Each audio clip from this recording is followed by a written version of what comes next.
77માં પ્રજાસત્તાક દિવસના અવસર પર કડી તાલુકાના મેડા આદરજ ગામે તાલુકા કક્ષાનો ભવ્ય ધ્વજવંદન સમારોહ યોજાયો.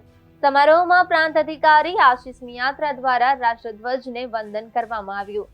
સમારોહમાં કડી મામલતદાર કુમારી માધવીબેન પટેલ, તાલુકા વિકાસ અધિકારી Maulik Desai, taluka panchayat staff, Bavdu police station staff, આરોગ્ય વિભાગ સ્ટાફ, શાળાના શિક્ષક સ્ટાફ અને ગ્રામ પંચાયતના સદસ્યો હાજર રહ્યા હતા. કાર્યક્રમ દરમિયાન કર્મનિષ્ઠ કર્મચારીઓને સન્માનિત કરવામાં આવ્યા અને વૃક્ષારોપણ પણ કરાયું હતું. માજી સરપંચ રણછોડ પ્રજાપતિ દ્વારા આભાર વિધિ કરવામાં આવી, જ્યારે દાતાઓ દ્વારા બાળકોને પ્રોત્સાહન આપવા માટે દાન કરવામાં આવ્યું. પોલીસ દ્વારા શાંતિ અને સુરક્ષા માટે યોગ્ય વ્યવસ્થા રાખવામાં આવી હતી. શાળાનું પરિસર દેશભક્તિના રંગે રંગાયેલું હતું.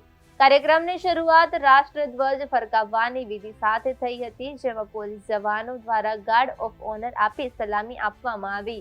ત્યારબાદ રાષ્ટ્રીય ગાન સાથે રાષ્ટ્ર પ્રત્યે આદર વ્યક્ત કરવામાં આવ્યો. કાર્યક્રમ દરમિયાન કડી તાલુકા અને શહેરમાં એસઆઈઆર કામગીરીમાં જોડાયેલા મામલતદાર કચેરી, પ્રાંત કચેરી અને નગરપાલિકાના અધિકારીઓને સન્માનપત્ર આપી સન્માનિત કરવામાં આવ્યા હતા. આ ઉપરાંત નારણપુરા ગ્રામ પંચાયતને 100% વેરા વસૂલાત બદલ અને મેડા આદરજ ગામની એક વિદ્યાર્થીનીને પણ સન્માનપત્ર આપી સન્માનિત કરવામાં આવી હતી.